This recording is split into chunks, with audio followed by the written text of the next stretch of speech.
C'est le début du fascisme, ce texte? Pourquoi?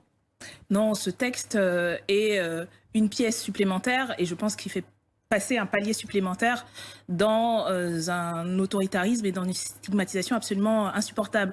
Je fais référence et je vous enjoins de lire l'excellent texte à l'appui de mon propos de Frédéric Lordon qui s'appelle Cap au pire, qui a été publié en novembre dernier sur Le Monde Diplo et qui explique que il y a le texte, on en a discuté longuement à l'Assemblée nationale et tout ce qu'il a d'inutile, voire de dangereux en termes de liberté, notamment associative. Je pense à toutes les associations qui sont réunies dans une coalition, associations des droits humains, associations d'aide aux droits, d'accès aux droits. Mais le début du fascisme, pardon, mais c'est quand même... Je vous explique. Ce sont des mots forts. Je vous explique.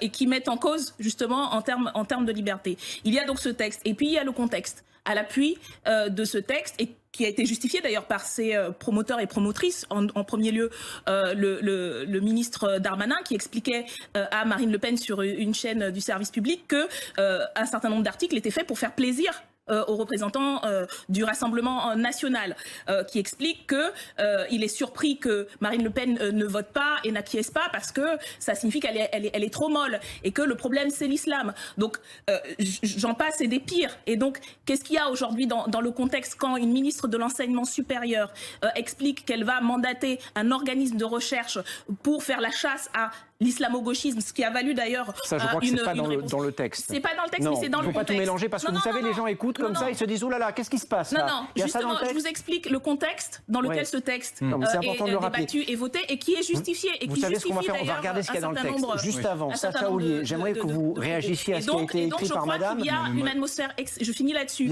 pour expliquer, et je vous renvoie encore une fois, vous le savez, vous connaissez le format. Le propos est fort, mais pour lancer une alerte sur ce contexte extrêmement grave, extrêmement toxique et nauséabond, qui est de la responsabilité du pouvoir aujourd'hui, qui revient sur des libertés fondamentales, qui stigmatise une partie de la population. Et oui, je pense que ça nous emmène très loin, trop loin, vers l'abîme. Votre texte ainsi. Oui, nous avons voté contre, nous avons fait une motion de rejet de ce texte, et nous assumons totalement mais sur cette question de l'éducation, l'instruction en famille. Et je pense que Alexis Corbière, qui était chef de file sur ce texte, l'a extrêmement bien montré. En fait, ce texte ne s'attaque pas à ce qui est le problème, le vrai séparatisme qui existe aujourd'hui dans ce pays en matière scolaire, c'est le fait qu'il y a aujourd'hui une ségrégation, qu'un certain nombre de territoires et d'écoles sont dépourvus des moyens pour pouvoir permettre l'accès à l'éducation pour tous et toutes. Et rien dans ce texte, toutes les propositions, nous avons fait énormément d'amendements. Aucun n'a été retenu justement sur cette question-là.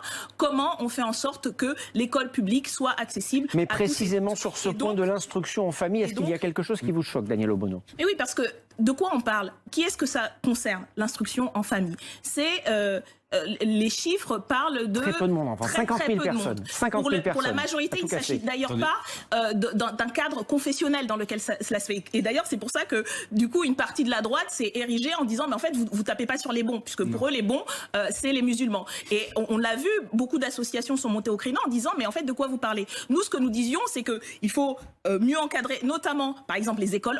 Non, mais ça a été beaucoup dit par la France Insoumise. C'est un texte anti-musulman, ce que vous avez fait voter aujourd'hui. Effectivement, il n'y a rien. Il n'y a que Jean-Luc Mélenchon qui a fait cet amalgame dans sa mode. Bien ou pas ces dispositions? Je voulais rappeler que je parlais tout à l'heure de la coalition des associations qui comprend, y compris les plus anciennes associations laïques de ce pays, notamment la Ligue des droits de l'homme, et qui sont vent debout, parce qu'il ne s'agit pas simplement des associations culturelles. On pourra en parler, mais aujourd'hui, ce que vous avez fait, c'est donner un pouvoir discrétionnaire et arbitraire à l'exécutif pour décider, selon un concept complètement fumeux, fourre-tout, le délit de séparatisme.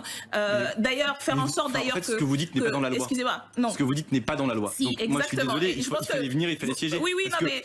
contrat d'engagement républicain ne concerne que les associations qui ne sont pas agréées par l'État. De votre point de vue, personne n'a rien compris, y compris pas les associations concernées qui sont vent debout là-dessus. Mais il fallait suivre les travaux y compris, excusez-moi, collègue, franchement...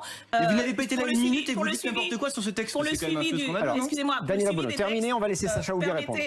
permettez que Vous n'avez l'organisation... pas siégé une seule minute sur ce Permettez que texte. l'organisation d'un groupe parlementaire se fasse selon ses propres règles. Je sais que vous avez des règles très dictatoriales dans votre parti. Bien sûr. On va mais pas partir sur autre chose. si je peux S'il vous plaît, une petite conclusion, on va laisser monsieur Si je répondre. peux terminer, je rappelle que ces critiques, elles ne sont pas portées que par la France Insoumise, elles ne sont pas portées que par les organisations, encore une fois, les plus anciennes en termes de laïcité, à qui vous ne ferez peut-être pas le reproche de ne pas siéger à l'Assemblée nationale, mais elles sont aussi critiquées par un ensemble d'organisations internationales, par le rapporteur des Nations Unies, par la défenseur des droits, là aussi peut-être soupçonné d'islamo-gauchisme, donc par tout un ensemble d'associations à qui vous ne ferez pas... Vous faites un amalgame sur un nombre de mesures incroyables entre ce qui figure dans la loi et ce qui ne figure pas dans la loi. C'est Daniel Obono. Ce qu'on va faire, parce qu'il nous reste peu de temps, on va laisser Safia Houlier répondre. On sait très bien de quoi on parle et que cette loi, encore une fois, est à l'appui d'une stratégie électoraliste de la Macronie aujourd'hui. Et ce sera le mot de la fin pour vous, Daniel Obono, s'il vous plaît. Pardon, on va vous écouter, Safia Houlier, tout de suite. Expliquez-nous en quoi ce qui a été décidé sur les... Madame Obono, s'il vous plaît. Très bien. En quoi ce qui a été décidé concernant les associations et les lieux de culte va aider